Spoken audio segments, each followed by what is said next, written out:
ABC Listen. Podcasts, radio, news, music and more.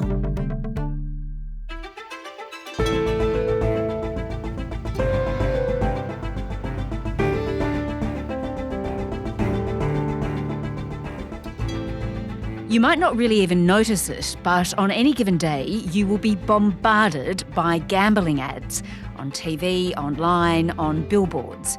One study showed 1 million ads appeared on free-to-air TV and radio in a single year. Parliamentary committee is pushing for a full ban to protect younger generations from the dangers of gambling. Today, investigative journalist and occasional Radio National breakfast host, Steve Cannane, on how a powerful industry is negotiating with the government to stop that happening. I'm Sam Hawley on Gadigal land in Sydney. This is ABC News Daily.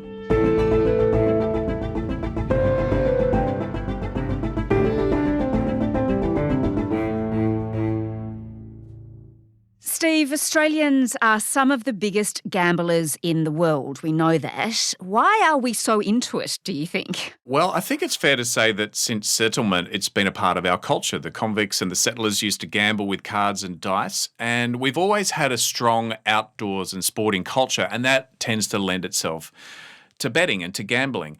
Plus, what makes us different from other countries is we've allowed poker machines into clubs and pubs in a way that other nations have not. And if you look at the figures, Australians lose an estimated $25 billion a year from gambling. And that is the highest per head of population in the world. And the majority of that is lost through poker machines, but certainly sports betting has been growing in recent years. So much money, and we know it's so incredibly addictive. So we're talking about this again now, Steve, because of renewed debate about the findings of a parliamentary inquiry into this, which was handed down about a year ago. Just remind me about that inquiry. It was a really comprehensive inquiry. It was chaired by Peter Murphy, who was a much-loved member of the Parliament. She was a Labor MP. Sadly, she died last year of breast cancer after the report came out. But earlier in the year, when she released that inquiry report, which was called You Win Some, You Lose More, she said that Australians are the biggest losers in the world when it comes to gambling. We have a culture where sport and gambling are intrinsically linked. So they listened to everybody and they came down with this list of 31 recommendations. And one of the recommendations was this phased-in ban of all advertising. That's something that Peter Murphy said at the time was grooming children, this gambling advertising, grooming children and young people to gamble.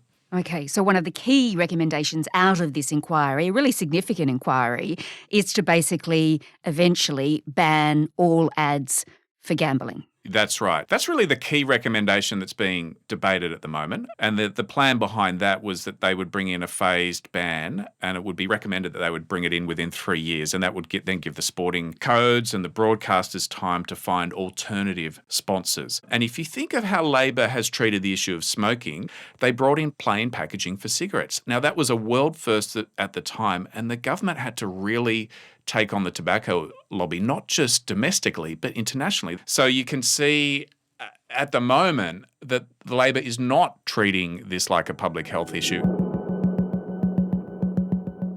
During the inquiry, there was a lot of impassioned testimony, wasn't there? Tell me about John, because he thinks, this is urgent. We need to act now. Yeah. John, we're not using his last name because he asked us not to, and he lost hundreds of thousands of dollars. He lost about $115,000 to one betting company, Bluebet, in 9 hours. Oh my gosh.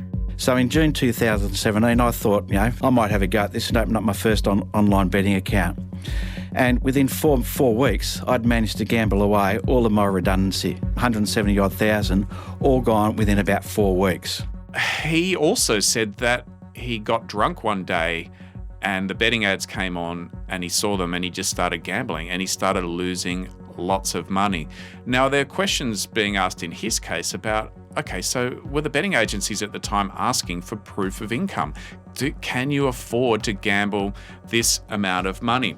I think at the moment the whole online gambling system is broken in regards to offering the vulnerable punters levels of safety and avoiding gambling harm. because from my experience, these gambling companies are there to try and extract every cent out of you. So, Steve, now let's look at what the government is actually doing, because it says it is working to change things. At first, this was all just discussions behind closed doors, wasn't it? It was actually pretty secretive. It was incredibly secretive, and we kept hearing from the government that they were talking to the stakeholders. By that, what we're really talking about is the sporting codes, so the AFL and the NRL, the betting agencies, and also the commercial TV networks, because they rely on gambling advertising. When they were meeting, these groups were forced to sign non-disclosure agreements. Now, you don't normally hear of this in government. And when I interviewed one of the stakeholders, they said, well, we can't talk about this because we've signed an NDA. So it was incredibly secretive, but also the public health experts that I was speaking to were saying, hang on, we're not being consulted. Why is it only the industry is being consulted? It was, I think you could describe it as highly secretive and highly selective in who they spoke to. And then once the government ministers started talking, it became clear pretty quickly, didn't it, that it wouldn't be arguing for a full ban on gambling ads as the committee had wanted.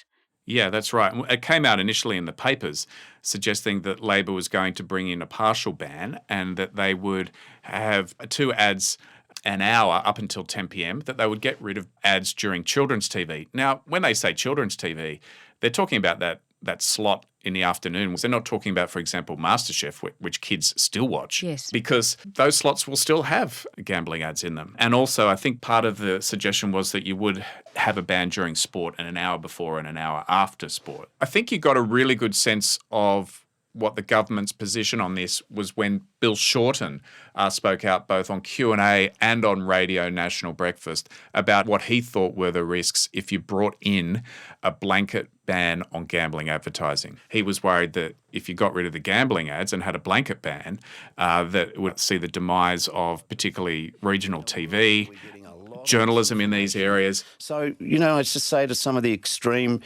the zealot anti-gamblers, I understand what you're saying. I can agree with a fair bit of what you're saying, but I'm also saying please stop and think about the view that we don't want all our news coming from Facebook. They're not paying for Australian content now. And if you want more misinformation, then let's kill off regional media. Let's kill off free-to-air. Now, I'm not sure what Bill Shorten was relying on for those figures. He's never actually told us what the evidence is that suddenly that industry would all fall apart. We do know that Andrew Hughes, who's an academic who wrote some analysis for the Conversation website, he estimated that sports betting advertising made up about 7% of Channel 7's annual revenue. Now, 7% is still a lot, but the question becomes, well, what is the evidence that if they phased it out and they got rid of it over a 3-year period, that they wouldn't then find other advertisers? I've not seen the evidence either side of the argument to show what exactly would happen. And the gambling companies themselves, they have a bit of a different perspective. I don't think they're particularly worried about commercial television. What are they arguing? We spoke to Kai Cantwell on Radio National Breakfast. He's the CEO of Responsible Wagering Australia, and they represent 5 of the largest sports betting companies in Australia.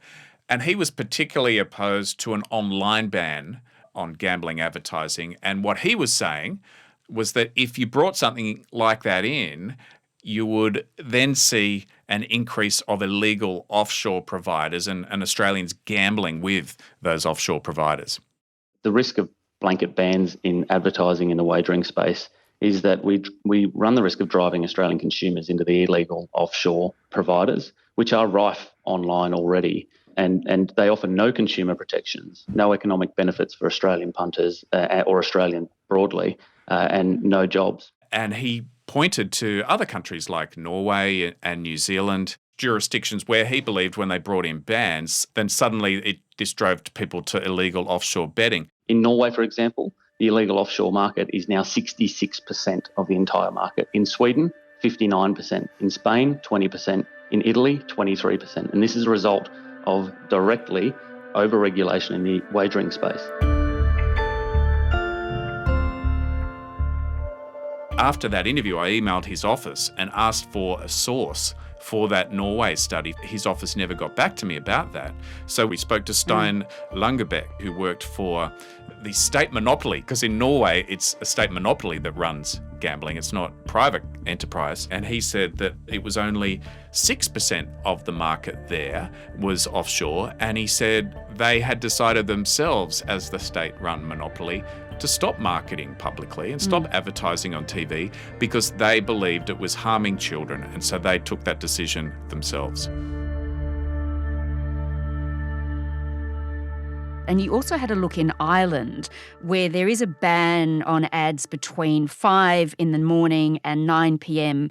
at night, so a considerable amount of time. Tell me about Steve Cannane, who you spoke to on Radio National Breakfast. Steve Cannane is a fascinating character. He is a co-founder of Paddy Power, which is one of the global giants in sports betting. He loves to gamble. He says he still loves to punt. And he was a marketing man, an advertising man, and he says he's concerned that the role they had played in getting particularly young people interested in gambling.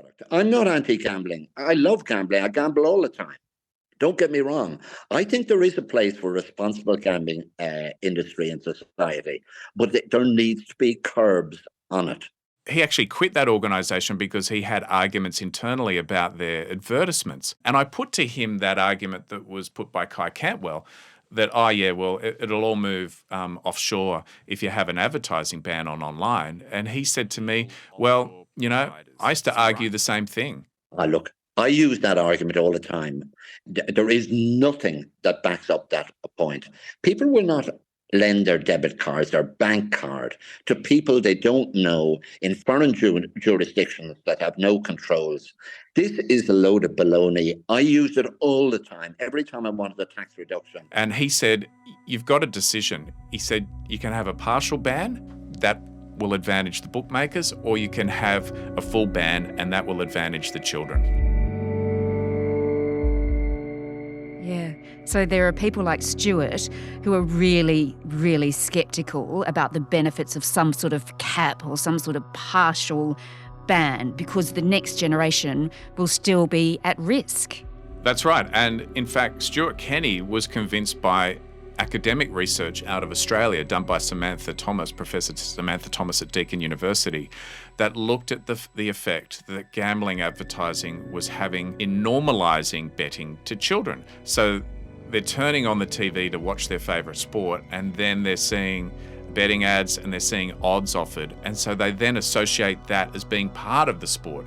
So often they know the odds like they know the scores. He wants something done to prevent children, as he sees, being groomed by the betting agencies.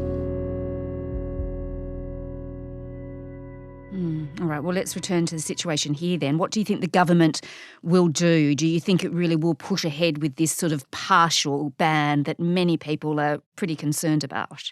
I think they will push ahead with a partial ban. They have 3 very powerful lobby groups on their case to stop them bringing in a blanket ban.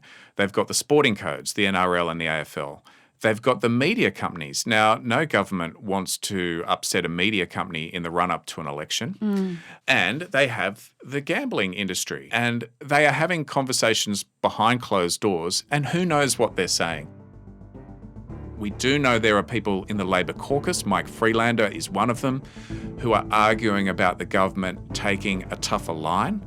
But it's got to go to Cabinet. Once Cabinet make that decision, well, the caucus is meant to swing behind it. But there is no doubt there is internal tensions within the Labor Party about what is the right thing to do. So even though this parliamentary committee has made 31 strong recommendations, chaired by the late Labor MP Peter Murphy, and many of her friends are saying, it would be an insult to her political legacy if the government didn't pass these recommendations. I don't think that they are going to do that.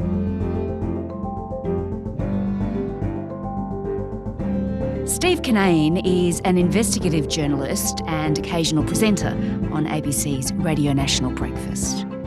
This episode was produced by Cara Jensen McKinnon. Audio production by Sam Dunn. Our supervising producer is David Cody. I'm Sam Hawley. Thanks for listening.